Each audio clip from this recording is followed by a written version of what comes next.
when you're doing ICT stuff for research, it's very different to doing it for the enterprise. And I hope to highlight that a little bit in here. And really what we need at the end of the day is both scale and performance at large. And so we end up in this space where we have to create a fabric for this, and we are actually the workshop for researchers to go off and build things from. So there we got. So there's these spectrums. You know, sometimes we have to deal with. So if you look at it from a money point of view, 50% of the research income 90% of the research income come from only 10% of the researchers. That proxies to rough size and their agendas. So we have to deal with these peak guys and what they need to do, and we have to deal with the long tail, which you consider like commodity uses, right? And research is interesting because it's also a little bit like. Should I press something? It's a little bit a leader in what's happening in businesses. So in business talk, people talk now about being permeable. You want to be an organisation that doesn't take all the risk itself. You interact with other organisations to achieve your end goal. And so I'll talk about permeability a bit. And this whole multidisciplinary research thing, which research have been doing for a long time, is really that same pattern. And if you're know anything about your research, we sometimes talk about these 4 paradigms, you know, and they're paradigms for discovery. Chris and I had a nice beer over this on the other day, and so I thought I'd fling it in. Okay, so I'm going to go into those 3 points in a bit of detail and then kind of come back from there. Okay, so in terms of peak versus long tail, we've all seen these graphs, right? And we've got to be careful that we don't leave dead bodies behind. So if you're ICT in an enterprise, you tend to worry about the long tail, how you can commoditize something, make something cheapest per buck for a number of staff you have, and then all your bodies then end up lying at all the guys doing experiments at the peak end. If you're a traditional HPC centre, I've got to try and look at NCI at the time, you tend to be the opposite way around, where you only think of the peak, the superstar researchers, and you don't do anything for the long tail. So you're not supporting desktops or Windows at all, right? And your bodies are all at the long tail, right? Yeah, you can see the bodies on there. They're a bit vague, but they're there, right? And there's obviously they match up at some time. We need to be able to create some fancy supercomputer or some sort of fancy device for some peak guy on the fly, just as we need to be able to provide for the rigorous ITIL-based services that researchers will need to do. At the end of the day, all researchers are actually on the long tail, because even peak researchers use well-established tools that they couple together in some integrated way to create their fantastic device. Right. Permeability. The example I got here is actually comes from oil and how oil's made. Right. Permeability is the idea that you've got you've got some structure which suits your organisation. In this case, it's the rock or the sand. I don't think this has got a laser pointer. Maybe it does. I don't know. The yellow bits, right? Thank you. There we go. And another organisation might be the blue, which is the fluid in this case. And when the two come together in some certain environment, they can go off and do something and create something new, right? In this case, it's so this is not really oil; it'll be carbon and oil and everything else. Given some pressure and everything else, and time and temperature and everything else, we end up with oil and gas and everything else. They created something new together, right? So permeability is this property of being able to have this sort of a behaviour where you can let something else come in, and together you make something better. Multidisciplinary research is a term that's often used in research, because the greatest discoveries always come at the edge of boundaries of disciplines. I said that quite badly. I guess what I'm really trying to say is, if you're working in a field that's well established, you're not going to discover something really groundbreakingly new, because you're already working the field that's established. All the great discoveries come at sort of the boundaries where we get two fields working together, right? And this is a common pattern in research. And so this whole idea to be permeable is really important. And how we need to be permeable has been changing because of computing. And lastly, discovery paradigms, and I'll take a few slides to go through this. And discovery paradigms are kind of interesting because my view on it is that they've been driven by technology and pretty much technology alone. We all understand that they're microscopes, and that's been important to science. And do I press something in particular?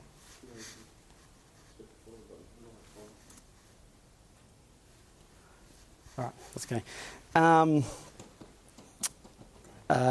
So it took about 200-300 years ago where a guy managed to work out a technique to machine lenses really well. He put it in a tube and he gave it to some people. At first, people started looking up the sky, and eventually people started looking down low. And biology started because we were able to take pretty pictures or see for the first time the structure of leaves and of bugs and everything else, right? So microscopes are really important and telescopes are really important because they let us see something that we have not been able to see before. If you're a peak researcher, you're building your own new microscope, right? I'll come back to the microscope in a tick, but what was really important was a piece of technology, machining brass, but also machining the lens was the really important part that created the paradigm shift that allowed for many observations to be made from these new microscopes. Now, I just want to see, okay, it might be a bit small, but I'm just going to highlight to a few lines here which are really, really important. This is a graph from 1875 to now of innovations. If you follow IEEE, you might have seen a publication around this earlier this year or last year. That sort of got me thinking, oh, I'm going to present this in a slightly different way. And what it talks about, and if you understand how interest work or compounded growth works, it's the compounded growth rate of various innovations. So in here we've got things like the speed of travelling over oceans and all those sorts of things. Here I've just used the ones to do with, I guess, electronic technology. This blue line, can anyone guess what that blue line is if you can't read it? It's Moore's Law, right? So from roughly this time, we've been sitting on Moore's Law, and I'm going to come back in afterwards and say that's pretty much dominated what the third paradigm and why it exists, right? This green line, can anyone who can't read it see what that is? Tell what that is. It's the number of devices on the internet, if you like, the Internet of Things, right? And this thing has been going for 50 years, Moore's Law, 50 years running. If you took the number 1, applied this graph, waited 50 years, you'd be at 150 billion is the number you're at, okay? It's a massive growth. Nothing in mankind's been like it. Internet of Things is presently like it and is expected to keep on going like that for at least for 50 years. The very bottom, nick down the bottom down there, is a same line for imaging sensors, how to be able to do sensors. Now that one's subjective whether it's going to follow, but the point is that these two combined, and I guess with hard disk storage, I should probably add that in, or and sort of SSD storage, flash storage, but it should be on one spectrum, right? We could probably see it will have a similar growth, and these guys are leading to what's probably the technology tool that leads to the fourth paradigm, which is all these data-centric things. So I'm just going to go to the next slide. That one won't advance anymore? I don't know. I haven't tried. I, being a mathematician, computer scientist, I refuse to not put equations in any of my talks. I've got equations. So the first paradigm, which is just your microscope, it's all about observations. What I get as my answer, I can count things, right? The second paradigm is where we started creating physical laws like Newton's and the laws behind normals like statistics and everything else, right? But mankind can compute them all, right? So we end up with equations.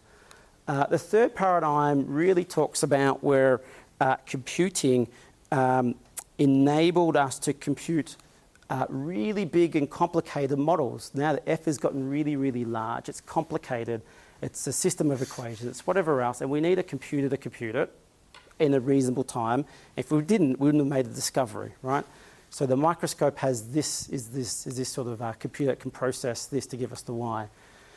The fourth paradigm is where the big is actually on the Y. It's actually on the observations at the end. It's so large that a human can't get knowledge out of it by themselves. They need something else to help us, and computers and storage is helping us do that. And the fourth paradigm really comes this way in these forms, and these are terms now which you might be starting to feel the pressures from your own research groups or your own businesses. The one that really is attributed to is data mining. And in data mining, we actually flip the equation around from the big data, Y. We're actually trying to work out what F is. Data miners tells us what the function, the model is from the data. And we use algorithms to do that. So we need fast computers to do that. And we need fast storage to do that because the two are working in unison.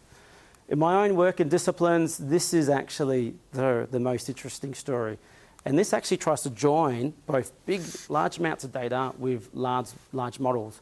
The people who've been doing this style of stuff for a long time are your atmospheric guys, the guys who predict your weather, right? They have complicated physics-based models they're running, need supercomputers to run, and they have tons of observational data, which is now the other problem, and they've got to mash the two together. Now the stress in your system is even worse, right? It's not just data mining, it's just not big supercomputers, it's the two come together, right?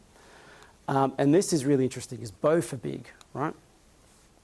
And lo and behold, both of these are only useful where we know what we're looking for. Some human intuition need to exist first to know that we're trying to do these physics or trying to do this style of data mining or whatever else. There are certain things which the human mind is still better at and will always be better at. And that you just need the intuition. Our brain is wired in a certain way to do things, right? And visualization is still really, really important. And so to that end, where I was hoping to take you guys was what we call the cave facility. This thing is beautiful. Imagine having really, really large LCD TVs you got at home wrapped around you. It's really, really bright. There's something like 80 million megapixels worth of real estate. And drawn up here is some histology images. You know, if you go to pathology and they take a slice scan and they've stained it and you can see things.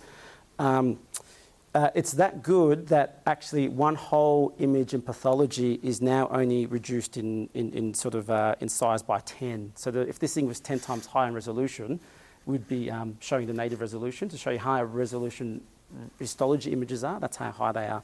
Most researchers or clinicians using it have to use like Google Earth type applications where they scroll and zoom, and they do a lot of that to get through.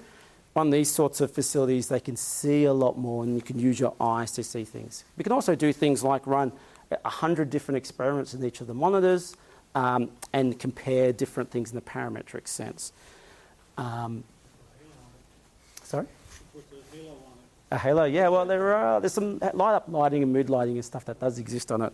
So we were hoping to go here, and there's some great entertaining things. If you ever come to Monash again, or if we ever host this again, we'll be happy to do it. Unfortunately, we weren't able to go there today because some deans bumped us off for their own uses. So the 21st. So we talk about. This is why we talk about the 21st century microscope. And this is what the microscope looks like today. We've got major instrumentation, synchrotrons, massive scanners of various types, and all those sorts of things. And even experimental ones. Actually, you'll see where we're going down the hall, there is what's called a cryo-EM, which is a type of microscope, which is still an experiment. Then we have to have, the filters and how you try and make the zoom and everything else is actually the software we run on big computers to process that, right? So Rackmine is our cloud infrastructure, which is, I guess, essentially my baby. And Massive, which is the other thing, is our GPU sort of based or imaging based supercomputer, which is effectively now built on top of our cloud infrastructure. And then there's how people interact with it. So there's the cave facility, and it's bringing those desktops and that rich environment all the way to the individual's own laptops or whatever else. And people orchestrate to create integrated tools along this way, and data has to move in and out in through this. So our data providing infrastructure has to help store all this stuff and make it fast into here and shareable and permeable so others from other research institutions can get to it, the general public, or be constrained if it's got clinical health records on there, which we can also do. So what we need, so our data infrastructure has to be a fabric that can feed into every single one of these. So back to the extremes or spectrums. So we need self-service because the peak guys are going to do it themselves. We don't do it, they do it. Right? They've got the researchers and the applied guys to do it.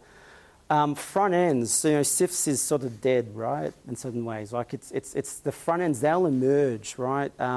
We interact with data through Dropbox and other things. All these things that others make better than what we can do, right? And they emerge out of these peak facilities for certain disciplines. At the same time, for the long tail, for everyone else, we need multiple and market-driven front ends. We don't choose them; they choose them. And we need quality of service. We need the infrastructure to be accessible. There's no reason why only a Monash guy should be able to do this sort of thing. Any researcher in Australia should be able to do it. And we then need aggregation of cost. We need institutions to buy rights and then them give their rights out to their own researchers. So sort of Monash is only a tenant in all these things. And then the paradigms, well, we need scale, clearly, we need low latency and bandwidth and all the things that Sudha was talking about so that we can make these fantastic first to market, first to discovery type of things. So Ceph is that fabric for us. And so is OpenStack and so is Neutron, right? We sort of need to be in this sort of software-defined world. We need to be so that we're not asking our IT guys to go off through a job ticket to go off and do something. It's got to be on a dashboard or through a Python script where they orchestrate the hardware they need for the purpose that they need it, right? So it's more like a fabric. It's more self-service. And it's those researchers, not us, who will actually create the verticals, right? And that's really different to how most enterprises think. Now, Merck is the e-research center itself, which is just with the cloud technology, the high-performance computing, all the bits and pieces, all the people. And it's us people, including all the IT guys involved, which are the workshop. People come to us because it's we have better tools and better capability at trying to help make a little piece of shape thing that they need. And so people, I guess my real point here is people's actually really, really important. And we don't want to lose all of our great IT guys and our great technical guys. We keep them by having them come into this workshop. Okay, so what we do is we conceptualize some, infrastructure products. We've come up with these terms at a national scale or a state scale at least. They got some properties, but essentially, stuff's directly connected to the cloud. Ceph storage sort of comes off here, and those sorts of things. But essentially, we have one Ceph cluster or clusters that provide into this space, and Blair will go through some of that detail. What that allows us to do is we can sell, if you like, capacities to many tenants, and researchers can then use them and tie them together as they like, either at this level, or at their own level. What's also interesting is that there's a growing list of useful access layers, or these front ends that people use. They go through a maturation stage where the researchers do them for themselves, and then they eventually become used by a lot of people, and they ask, how do we make this more rigorous? The interesting ones probably are one that we've developed in-house called MyTardis, which is very purposely around data management for instrument data. It's agnostic to the instrument, and it does something a bit special that allows the researcher to control accessibility in the life cycle of of a piece of data that comes off an instrument, but also allows the facility to do the same. It's an interesting paradigm shift of how to think about that. Figshare is a data management thing for the long tail for our everyday researchers. We're partnering with them to take it from being a commodity product to being an institutional product. And so libraries can data manage institutional stuff and try and help make sure that researchers get their data out into the public domain in the long term. And then the others are not really worth talking about. We do use Aspera for high-speed transfers in and out of the data center into here. It's important to keep on having Windows shares and so on and so forth. Just some numbers for us. What we have on the ground right now is in the order of 5 odd or more petabytes of sort of Ceph storage. And by the end of next year, hopefully that number will grow significantly as we move the rest of our research infrastructure into this design pattern. Right? I know that it's nothing compared to 100 petabytes of some other people, but it's still quite significant. I guess the other point I want to raise is we're pretty new at Ceph, actually. Sorry, Blair, I was going to ask you, how long have we been doing it for? 2 years. We're very new. We took a big punt, right, to go down this path. And we made it work for us. That's pretty much me. At the end of the day, we're still consolidating like any IT group tends to want to do, but we've just changed where that consolidation occurs. And Ceph actually is the right spot. And that's the moral of the story thus far. So with that, I'll hand you over to Blair.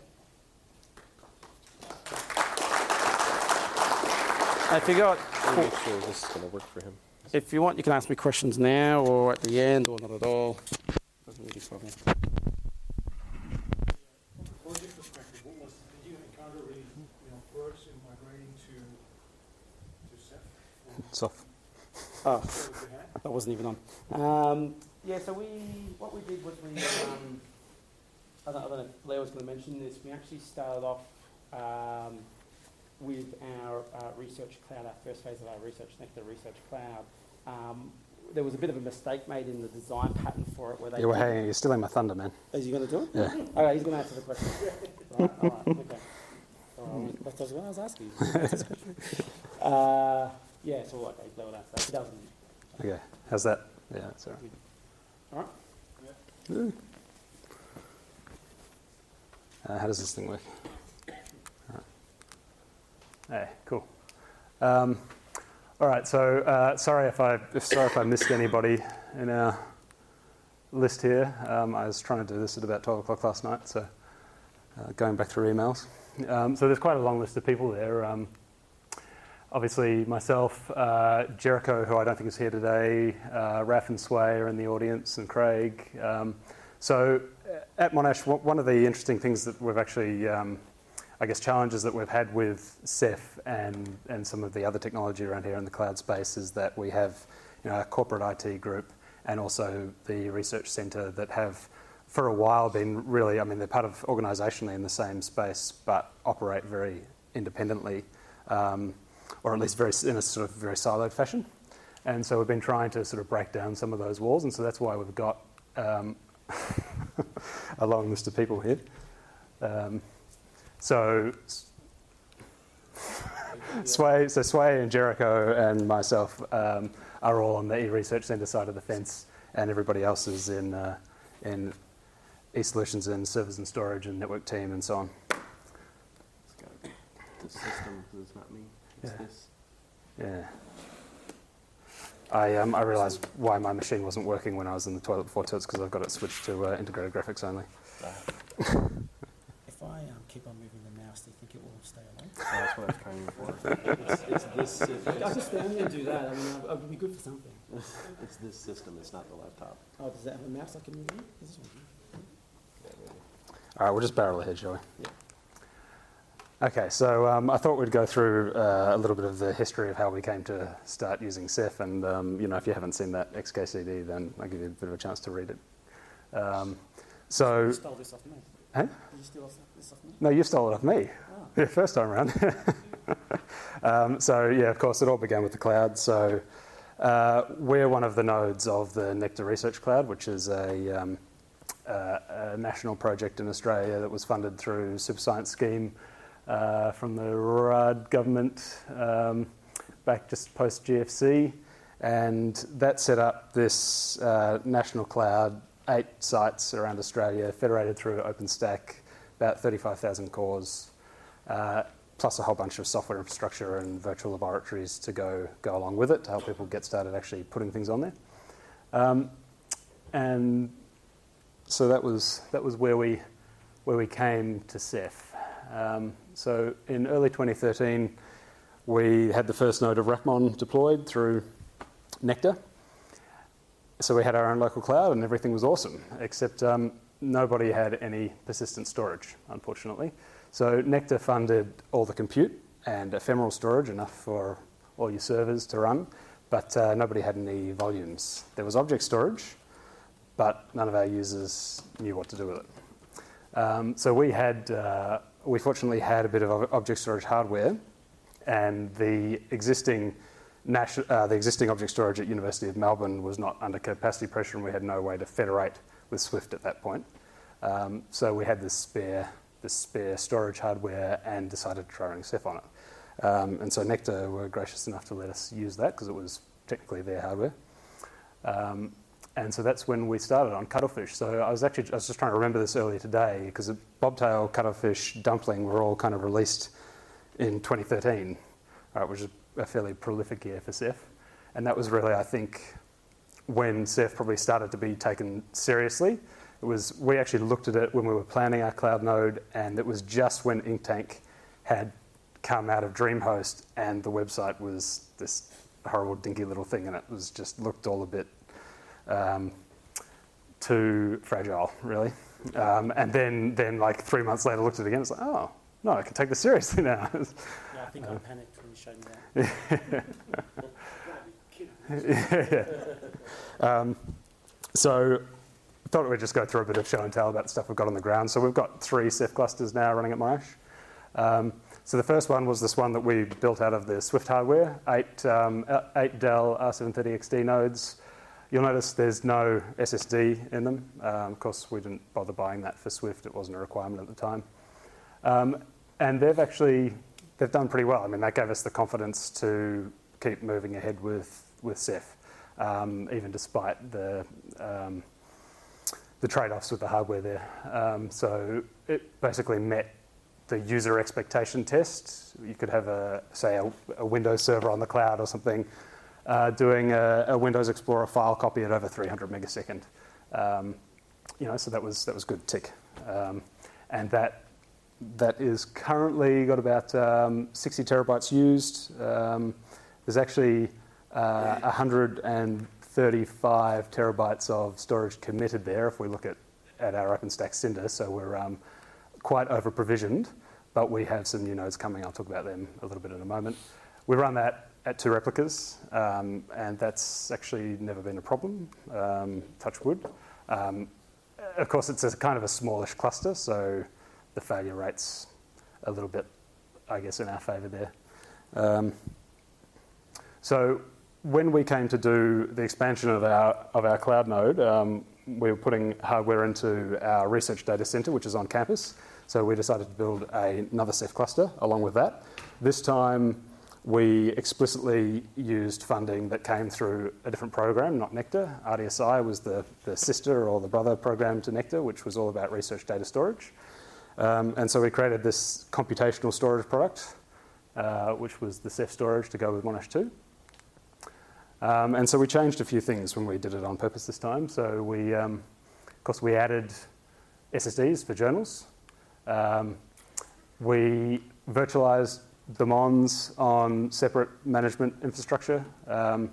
Previously, these were co-located on the OSD nodes in the Monash 1 cluster.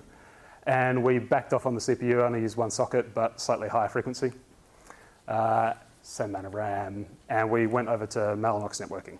And that is all because we sort of knew that the RDMA support was coming, and we wanted to be prepared for that.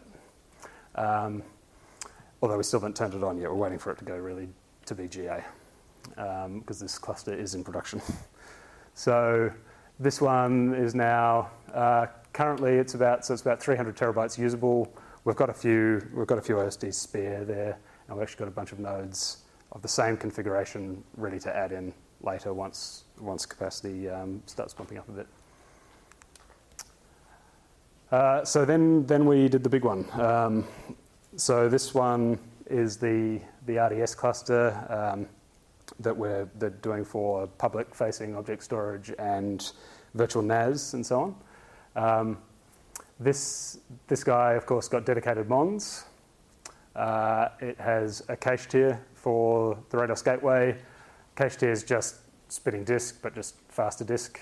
It has a mix of 56 gig and 10 gig networking. So the storage servers themselves, the main OSD nodes, there's 33 of those. Again, the 720 XDs. Each of those also has an MD1200 JBOD attached to it. So it's 144 terabytes of raw storage per node. And that's all hanging off only 20 gig, which Suda won't be very happy about. But you know, we had one of the really nice things about Ceph is it lets you play with. You know, we had a very clear budget for what we needed to meet to get our price per terabyte, and we were able to tweak all of that around and choose where we were making those trade-offs. So that's one of the areas that we made the trade-off. Of course, we're running most of all the storage at fairly high. We've got either 3 by replica or 8.3 erasure code. So you know, we can afford a bit longer recovery times. We also, what did we do? Went back to dual socket, of course, with these big nodes, a bit more RAM. I think if we were doing this all again, we would probably go denser. That was one thing that was a real concern at the time, and there was a lot of conflicting information about making those hardware choices. You know, you need this much RAM for so many OSDs. You shouldn't have more than this number of OSDs in a host, that sort of stuff. This is taking up 6 racks in the data center. If we had have gone with 60 drive chassis or something like that, that probably would have gone into maybe a 4 or even 3 and a bit rack footprint. And the other thing that was different here is that we moved over to RHEL. And this was the first RHEL 7 the first big RHEL 7 deployment in Monash. Still really is, I think. And that, of course, caused us a few issues along the way as well, with just getting to learn things like Network Manager and so forth. Network Manager's awesome. No one has any problem. No. Turn it off. It's been like a big now. First come on when I install it. So I guess I just wanted to try and depict the layout here, because this, I think it gives you a good idea of the flexibility that you get with Ceph. So down here you've got the main nodes with the internal hard disk and the external JBODs. You've got the cache tier nodes over here, and this is sort of roughly the data pools that you've got. There's a few of them left out here, but I think I've sort of captured the main ones. So coming out of those external drives, we've got our RBD storage at 3 replicas. We've also got a CFFS data pool on those disks at 3 replicas. So they're using the same crush rule set, those pools. You've got the 8.3 erasure code coming out of the internal drives in this chassis. And on top of that is the hot cache tier for the Rados Gateway buckets as well, coming off the internal hard drives on the cache tier nodes, the cat nodes. And those cat nodes also have the CFFS metadata on them. And so then going a layer up, we've got a few hypervisors which offer the presentation services for actual for user interaction here. So we've got virtualized Rados Gateway. I'll show you our Rados Gateway HA architecture on the next slide as well, because that was actually one of the challenges that we had. Was kind of we wanted a high availability service, but there's actually no, as far as I know, there isn't a recipe out there to go and to build one of those things. MDS, Samba, obviously. So we're very, very keen for CFFS to be in production, because really we don't want these guys. It would just be nice to have direct Samba gate, CTDB, Samba straight on CFFS. And so the Rados Gateway architecture is here. So all of these, the HA proxy and Rados Gateways, these are running on our presentation hypervisors. And so that guy has disappeared. So we get DNS round robin gives us the scale out. We've got HA proxy and keep alive D for failover of the HA proxies, so that they're not a single point of failure. And then, of course, Rados Gateway just scales out as you like as well. And so that's gone really well. And Jericho did a really awesome job putting all that together from my diagram. So, so we've got, as I said before, we've got a little bit of new capacity ready to go. In the Monash 2 zone, we've got another 10 nodes ready to be added when we need them. So that cluster will go to 27 nodes. Another 9. So in the big RDS cluster at the moment, we only deployed 24 of those nodes to begin with because 3 petabytes of storage is still going to take quite a long time to fill up. And then we're also refreshing the Monash 1 cluster, the one that didn't have any SSDs in it or anything before. So Dell actually have a really nice box in the current range, R730XD, which gives you 16 3.5-inch drives in a 2RU chassis that can be OSDs, 2 disks in the back for the OS, and we've chucked NVMe in for the journals. So that'll be interesting. That's something that we haven't done before, but you know, if the performance numbers are as promised, then it should fly along nicely. And apart from that, nothing else really interesting there. So some of our pain points and nits with Ceph. Ceph itself has been really quite solid, I think. No major problems, no data loss. That's a big thing that's important for us. But it can be quite opaque when things do go wrong.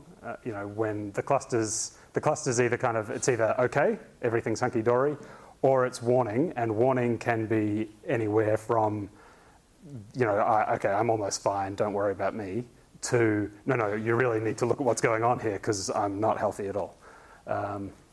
So this example here is a little Ceph-S snapshot I took when we had a network partition in the big RDS cluster, and you know, so you can't. There's really not a lot of clues to go on here. Right? It's a lot of information to take in all at once. Obviously, we had a mon down, so that was the first place we went to look and try to figure out what was going wrong with the mons. And then it was clear, oh, well, that guy can't talk to the other guy. These two don't know where he is. Okay, there's something screwy with the network. But yeah, that's. I think we ended up getting the network fixed and then restarting everything, and it all came back okay. Yeah. And so some of the, I guess, open challenges, questions that we have for the community at the moment. So one of the things that we're doing with that picture I showed you before is we've got virtual NAS boxes using RBD as their storage backend. How do you optimize that picture? So we've done a bit of work in this space, really sort of looking at, okay, if we want to run, say, a ZFS box on top of Ceph, how many RBDs should we have in each ZFS pool or set? And you know, it seems we get to about 8 and don't see any more scaling. But I wouldn't. What tunables are there in terms of the interface type that you're using with the RBD and so on? Disk failure handling process is, I guess, an ongoing issue. I'm not really all that up to date on where things are in master at the moment with PG repair stuff. For a while, it was the case that PG repair was just like a roulette. You know, you would just if the primary OSD was the one that was bad, then you copied the bad data to the others. I think that may have been fixed already now. So you know that's good. But our current policy is basically just, even for a single uncorrectable read error, say on a drive, is just to kill the whole drive. And I guess that's also a nice thing to standardize on, because that you can just do that for any disk problem. But I'd be interested to hear how other people handle that. And I guess part of the reason we do that is also because we're using RAID controllers, so we're using virtual RAID 0 drives for our OSDs, and that works just fine, and you get the extra benefit of the write cache. But you have to be aware that introduces another layer complexity in operations between Ceph and the hardware. So when it comes to doing debugging and so forth, then you have to mess around with the Dell tools to reset virtual drives and so forth. The other thing, we're going through a problem at the moment that we're debugging a performance issue on that big cluster, and it sort of seems like we don't yet have a really standard way to look at these problems. And when I was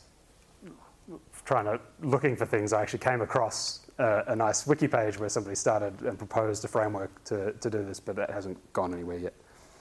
So I think that would be a really useful resource.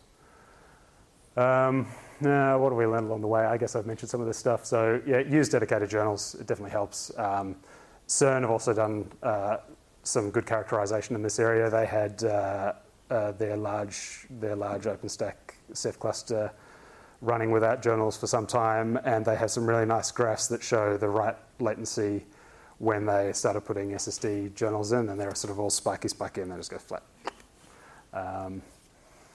And the network, of course, becomes much more visible with Ceph than I guess it normally is. And so we've had to spend quite a bit more effort in doing tuning. But we've been working with Mellanox there, and they've helped quite a lot, which has been good. And I think I'm pretty much done. So please ask questions.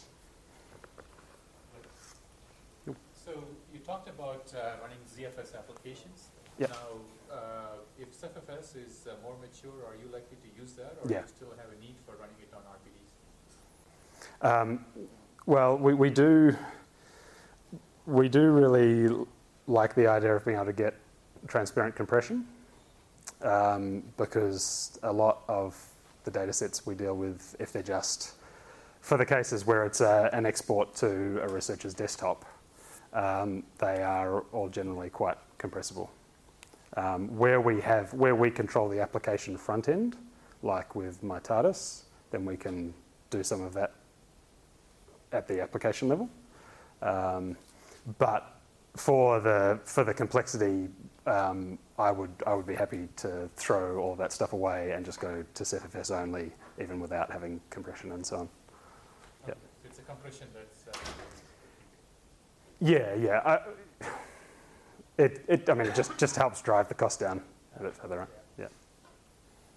Yeah, the problem really comes it's that problem, that peak and long tail problem, right? So you want the ZFS compression really for that long tail part, but you don't want it for the other part. So even if we did use it, I guess I could imagine where you might just use it for certain cases, even at all, if we kept both CephFS and. I mean, that's what's great. You can play around and balance that up dynamically as demand needs it. Yeah, well, and that's the cool thing about ZFS too, is that you can do that for a directory, right? Turn it on and off. So. Does it create any failure domains, cross-campus failure domains, or failure domains? No, we haven't done anything like that. So I mean, that all our clusters so far have had quite, I guess, homogeneous network, and we always build with dual top of rack switch connections, so we're not going to be hurt by a single switch failure or anything like that. We are looking at, so for the virtual NAS devices, we'd use TSM to do file backups there. We're not sure really we still need to implement something for ADOS Gateway, but that on the face of it seems like a relatively easy problem, because there's plenty of open source tools out there that can slurp stuff out of an S3 endpoint and put it somewhere else, whether it's file or whatever. And so we have large tape libraries and so forth, so we can go to, we can dump it onto, say, an NFS export that's then HSM'd or something like that. So you don't do any cross-copy? No, we're not doing asynchronous replication or anything like that, or ADOS Gateway regions at this point. Yeah.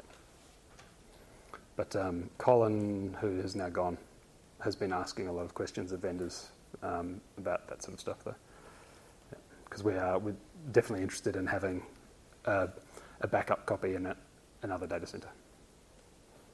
Yeah. Any thoughts on how you plan to scale these storage systems over time, in terms of do you keep Yeah, good question. So, I mean, part of the reason why that RDS cluster is kind of a standalone thing. And the other obvious thing to do would have been to just tack it onto the cloud that is already in the same data center. But that's probably more to do with security and some of those organizational constraints, because at least Nectar and so on is still very much a Wild West environment. So we really wanted to have a bit of an air gap there. We obviously want our cloud servers and so on to be able to access the storage services that are running in that cluster and be able to do so quite quickly, which is why they're connected into the same core routing infrastructure. But we want the security gap there. Yeah. But I guess, and in terms of scaling them out, Venkat talked about the deconverged architecture. And I think that's, you start to see the need for that once you've got to that scale. I think at the scale where you're just supporting some block storage for medium-sized cloud deployment, it's not doing a complete forklift upgrade or refresh of your storage nodes is not that big a deal. But for something like that, where you're talking $1 million, then it starts to become more of an issue, obviously. And you don't really want to go and buy a whole lot of new kit that goes much faster than the rest and then tack it onto a slower storage pool. How do you handle the upgrades from, say, Firefighter, Hammer, and beyond? I just, aptget upgrade, young upgrade. No, I mean, we kind of held onto our pants the first couple of times we did it. So I think we were just kind of cautious initially, just followed the recommended ordering of Mons, OSDs and so on. And then we always picked, a canary node and did the one first, as long as, for minor versions, that's fine. And so maybe leave that running for 24 hours, make sure there's no hiccups, and then do the rest. But we've never been hurt. And always actually, I guess, I watch Ceph users pretty closely, and I had already at least learnt, before we even wanted to do our first upgrade, had learnt to wait a few weeks, right?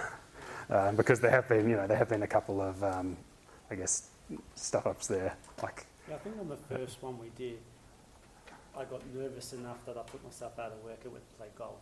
And then shortly after that, I realised I didn't have to. So Okay. Right. Good. Yeah. Well, actually, the last one that we did, the storage guys did that entirely. They just sent us an email when it was done. So it's like, yes. How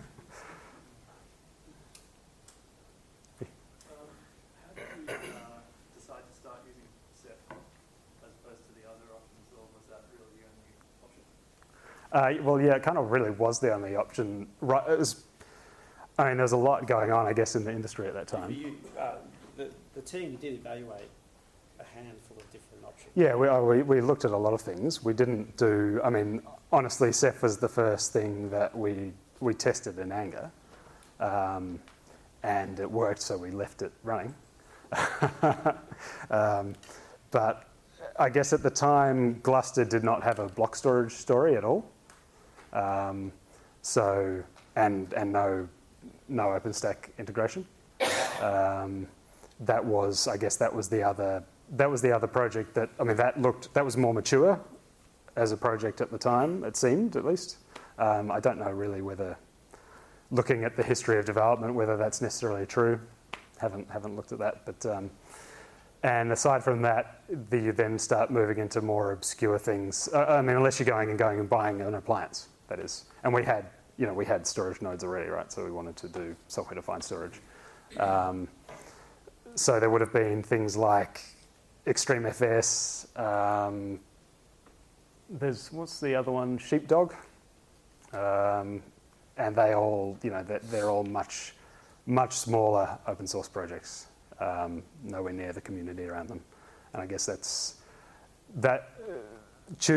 picking where the community is definitely is the solid way to go, right? And that's what we did with OpenStack. It's what we've done with Ceph. It's been the right thing to do, I think. We had a few acid tests, I guess, because prior to Ceph and OpenStack and all those sorts of things, we had a lot of cases where researchers will come and say, look, I need to do this sort of de novo genomics mapping, which kills disk, right, and bandwidth to disk. And so we're getting a lot of requests for fibre channel links essentially to be created for X, Y, and Z. So we kind of knew there are the sort of problems that we needed to know that we could solve with this infrastructure, and it became pretty clear that some of those alternatives wouldn't actually really help for short random reads and things like that. So we had some bounds for understanding, once we were testing those things, what we were kind of looking for as well. Does that make sense? Yeah, we wanted to get rid of SAN. Yeah. Cool, we're done? Awesome, thank you.